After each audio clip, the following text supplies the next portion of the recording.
So let us begin by plotting a swarm plot so that we can start our discussion.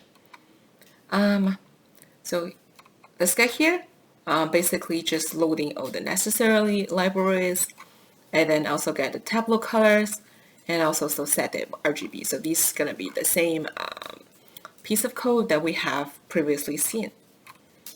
So when we're using our average datasets, we're gonna load that first.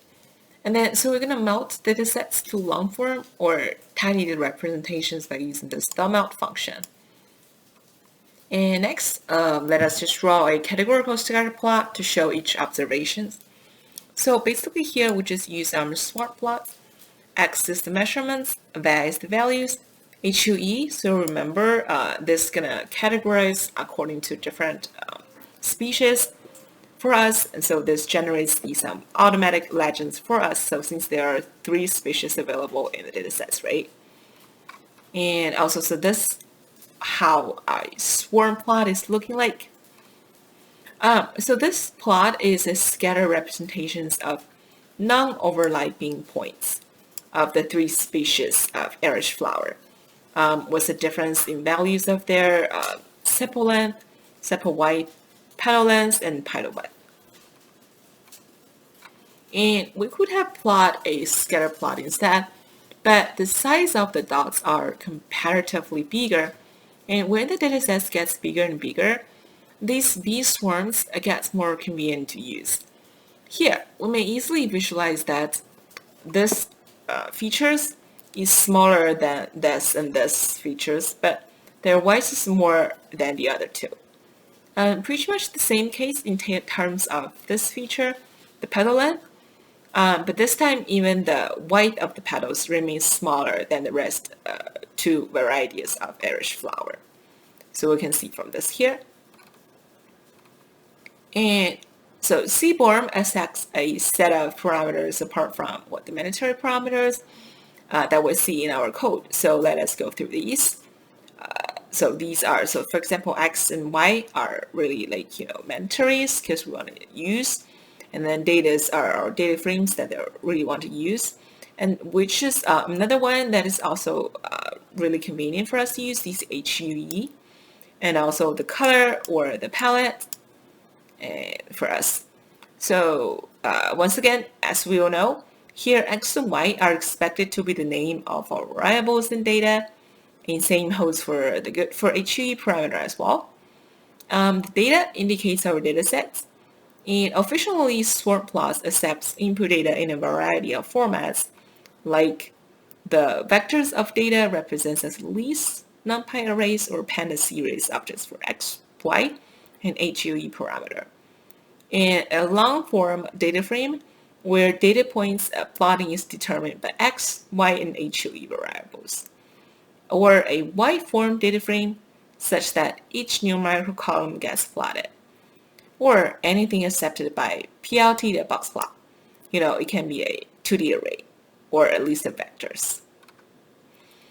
The conversion of long white to long or to form long to white here is always a one-line code as we noticed above.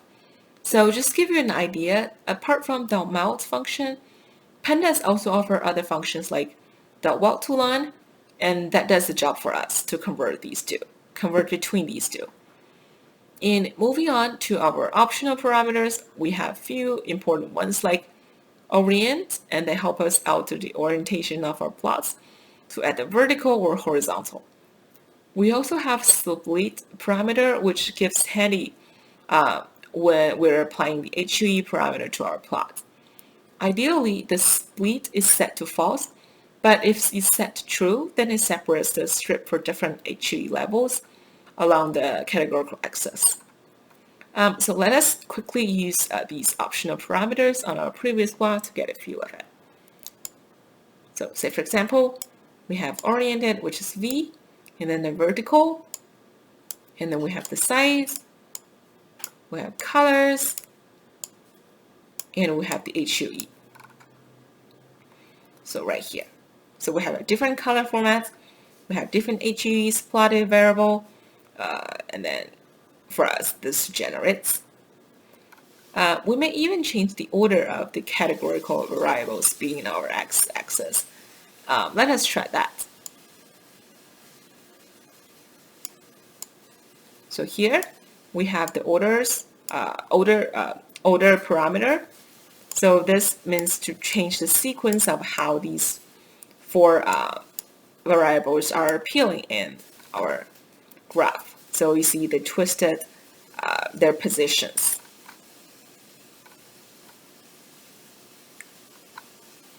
And this makes our job easy when data set is really huge and we need to compare a few similar variables.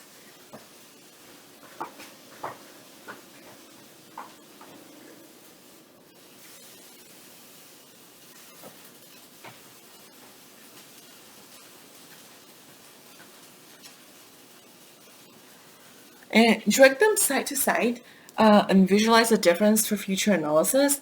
And alternation of HUE order also gets quite handy. So in our current plot, we notice a black color for this specific species as a prominent separator. So why not get into the middle to ensure to enhance the visual separations of data points? Well, let's do that. Well, this is our the graph that we use. So this is like really what we're gonna do for